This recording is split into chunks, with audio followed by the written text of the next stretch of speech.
When you see things like this, most times in Nigeria, this is synonymous with electricity supply. But in many parts of Africa, electricity supply is unreliable, and lots of rural regions are completely off-grid. Hydropower is the most affordable form of renewable energy. That got a German engineer thinking. He's developed a mini hydropower plant that can fit in a backpack and provide you with clean electricity wherever you are, so long as you're close to flowing water. How does it work? Let's go find out.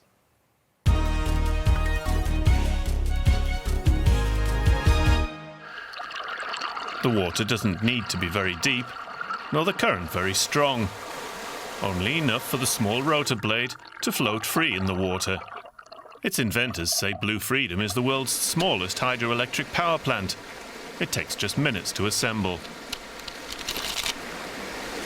Once placed into moving water, the turbine transfers the energy to a mini generator in the shape of a ring. The ring then just needs to be secured on a stick nearby. The electricity is stored in batteries. It certainly looks easy enough. It is easy. You just need a stick and you're away. And there you have your mini hydropower plant. The advantage is that you can take it anywhere. Anytime I need electricity, I get out my Blue Freedom and generate whatever I need. With a river, it's very easy because the density of the water is 1,000 times greater than that of air.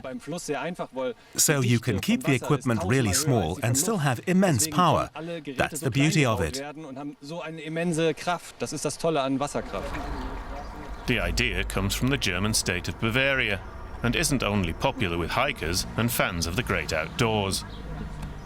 To date, Rolf Hoffmann and his business partner have sold more than 1,000 of these packs. Now they've teamed up with an electronics firm just outside Munich to begin small-scale series production. They're currently producing the first circuit boards. Word of the new invention has already spread. The company's received requests from India to Africa.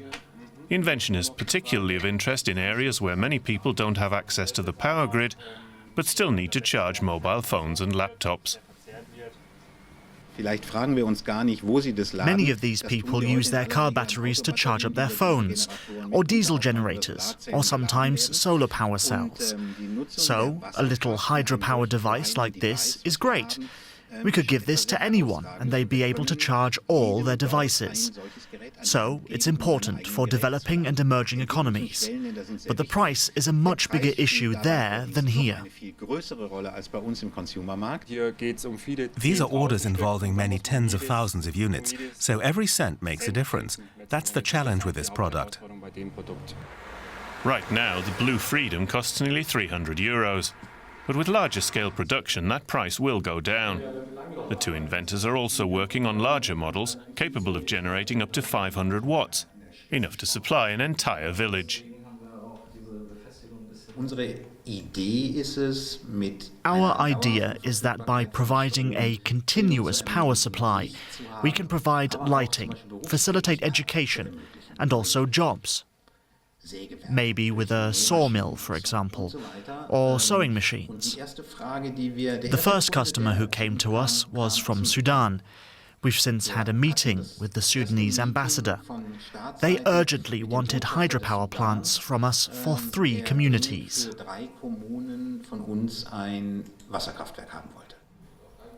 Normally, wherever people live, there's water. And for producing electricity, it doesn't even need to be clean water. This is a model of a larger power plant, also designed to fit in a river. The inventors say its rotary paddles will produce energy without making a sound or posing a hazard to wildlife or the environment. Because it turns very slowly, it's actually like a playground for fish. They come along, take a look, swim back and forth, overtake the paddles. So for them it's like a fun park. There's no acceleration or risk of the fish being sucked in. It works purely by kinetic energy, so it's great for fish to play on. Currently, only the smaller Blue Freedom is on sale.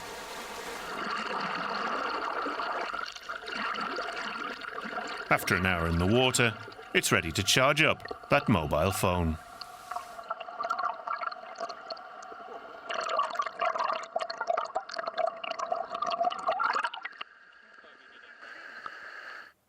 More than 650 million people in Africa, Asia, and Latin America don't have access to clean drinking water, according to the World Health Organization. In Africa, waterborne diseases cause around 80% of all illnesses. Yes, Auntie, this is a problem that also affects Uganda. Anyone who can afford it buy water in plastic bottles that in turn causes an environmental problem in the form of plastic waste. Now, women from one small village have come up with a solution. They fill the empty bottles with sand and use them as construction material to build water tanks, for example. Bottled water, a fast-growing business in Uganda.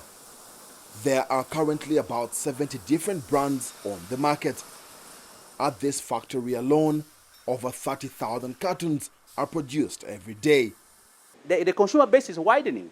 Today, everyone would like to drink water because everyone has that level of awareness, water being good for our body. It refreshes us. So I see this business expanding. Changing lifestyles among the growing middle class and health awareness is driving up Ugandans' consumption of bottled water compared to other beverages like soda.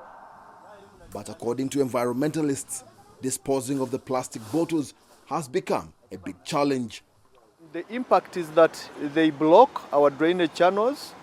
They are bottles that are thrown even in our farmyards, and eventually they affect the drainage or the quality of the soils that we use for growing our crops. These women have found an innovative way to conserve the environment by using old bottles to build communal water reservoirs. When you look at where we have started it in Kayunga, people are no longer carelessly littering these bottles. Whether it is the function, you find people collecting these bottles, not to sell them off or not to go and burn them off, but utilize them for the construction, maybe construction of a toilet, maybe construction of a small house, and specifically the biggest challenge, water, constructing a rainwater harvesting tank. Environmentalists believe that educating people about conservation is key to reducing the adverse effects of plastics. It's a whole cycle of things that you need to attend to, but at least there's the law, there's the regulation, education is going on, so there are a few other loopholes that need to be plugged before we can have a bottle-free environment. The Environment Authority is developing policies aimed at streamlining plastic waste management and recycling systems. Those policies are expected to give manufacturers the incentive to address environmental concerns even more.